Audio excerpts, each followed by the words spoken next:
What is up, everybody, and welcome back to the channel. Today we are checking out tattoos.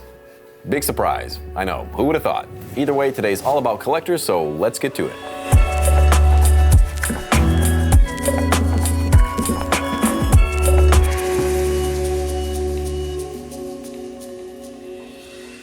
What's up, guys? Big news, I've finally got some merch. I've got this design and many others on a bunch of cool items. We've got hoodies, we've got bomber jackets, we've got socks, you name it, I've got it. And what's even cooler is I got my friend Sabrina's help, who is actually a director over at Disney Animation. That's why they look so dope. I'm super lucky to have her help, and I hope you guys are just as excited as I am. So use the link below and go stock up on a bunch of cool shit. Thanks again, Sabrina, for all the help, and thank you guys for all the support.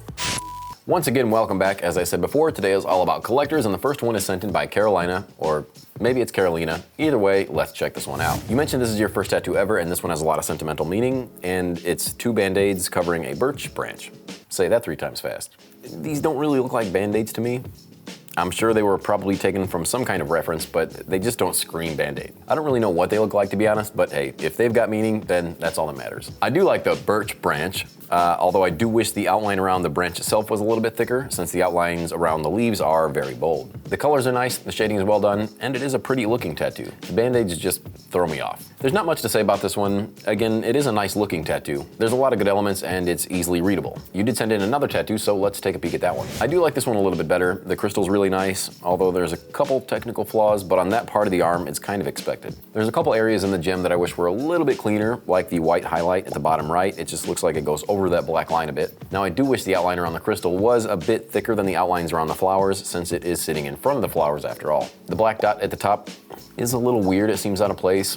Don't really know why it's there. It's not enhancing the tattoo by any means, so I just don't see the point of it. Unless it's a mole, which in that case, I'd get that thing looked at. The little phrase around the rope holding the crystal is a nice touch. The lines around the bottom, around that stem, are a bit weak. I'd like to see those beefed up a bit. But overall, solid tattoo, especially for that location on the body. So 2 pretty decent tattoos out of this one. Thank you so much, Karolina, or Karolina, for sending that in. The next one comes in from Chelsey Breeze, and Chelsey, you sent over this massive back piece. Now, I do like the concept of this tattoo and even the execution for the most part, but it does leave me with a couple questions. Like, is that part of the face a mask, or what exactly? Because you can clearly see the other side of that lady's face. So I just don't know if that's supposed to be part of her face or something else. But I do notice another part of what I guess I would call a mask down at the bottom left. It looks like a closed eye, which again is weird because the lady's face already has closed eyes.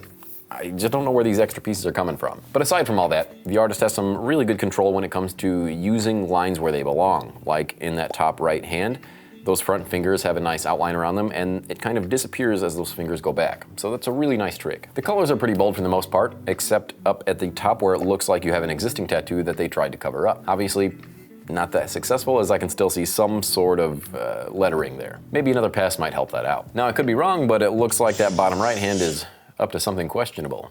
All jokes aside, this is a pretty solid tattoo, although I wish there were some stronger blacks all throughout this thing, especially in the background behind those green leaves. I think having darker blacks throughout this thing would really make those colors pop even more. So if this were my tattoo, I would have you come in for one final session just to really put those blacks in there and also help mask that cover up. But thank you so much, Chelsey, for sending that over. All right, the next one sent over is from Kara Snow. And Kara, you sent over this, I'm gonna call this a traditional snake and apple dagger tattoo. I'm not thrilled about this one. The apple definitely looks like something out of an elementary school coloring book, and the snake's body just has varying girths. It's just skinny in one spot, fat in another, back to skinny.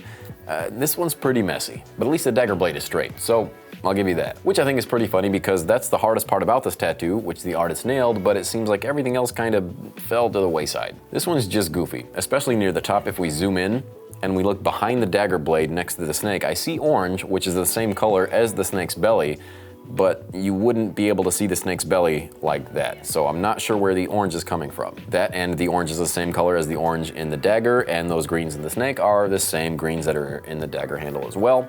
So everything kind of just blends together up at the top. The color choices just aren't great, and the saturation in the apple could absolutely use some work. You did send in a couple more though, so let's check those out.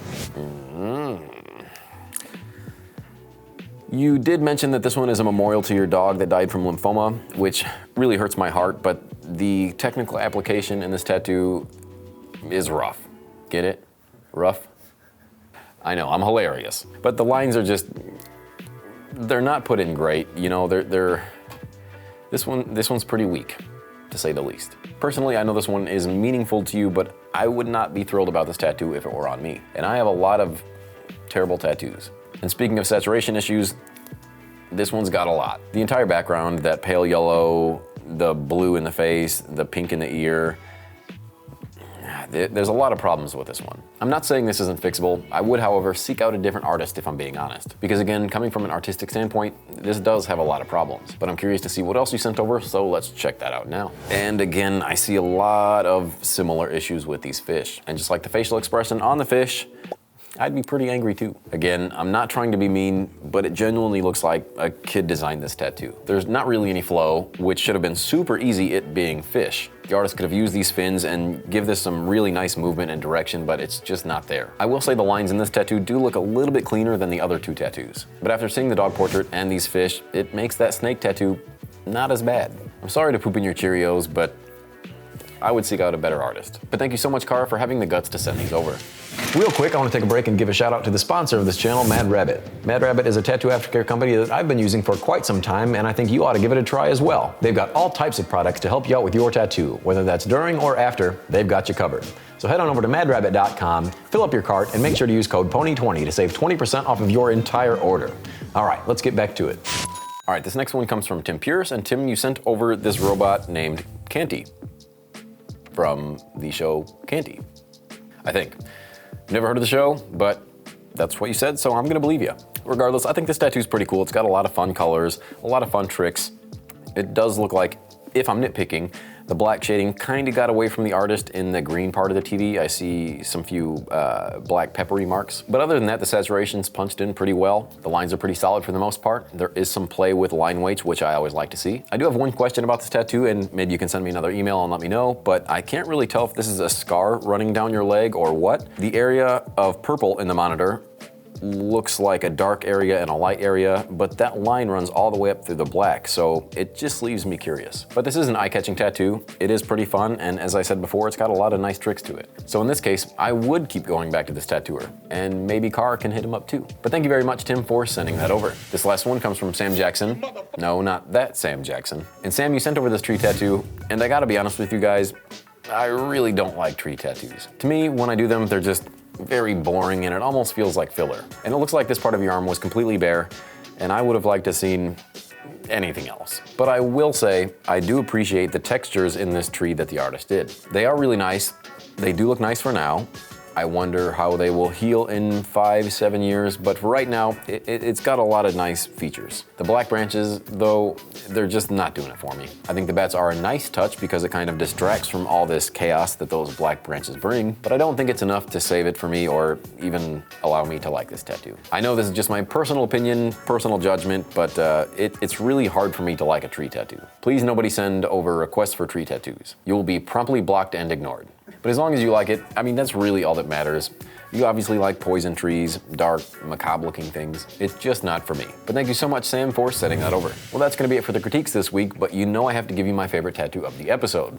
And this week is a tie. The crystal and lavender tattoo sent in by Karolina, and the robot tattoo sent in from Tim Pearce. They both might have a few flaws, but they also both have really good striking features. They're both clean and readable, and to me that's very important when looking at a tattoo. You have to know what it is right away. Even though I don't know what on earth Canty is, I can clearly tell it's a robot with a TV monitor. So congratulations to both of you for being my favorite this week. Now it's time for one of my favorite parts of the episode, and that's sharing with you an artist who I think you should all be following. And this week's spotlight goes to Amara Tattoo out of Spain. Amara, I don't know yet. Their work is so freaking cool. I love just scrolling through her page and seeing all the work that she has to offer. She's got everything from full back pieces to full leg sleeves and arm sleeves. There's just so much going on. It almost seems like she has multiple styles, but it is a style uniquely her own. Her color work is fantastic, and her composition is somehow even better. You can tell she really knows anatomy and has some kind of plan in place before tackling these large-scale projects. So do me a favor, head on over to her page, give her a follow, and let her know I sent you. And now that's gonna be it. We're wrapping this thing up. Make sure to subscribe while you're here, and as always, I will see you guys next week.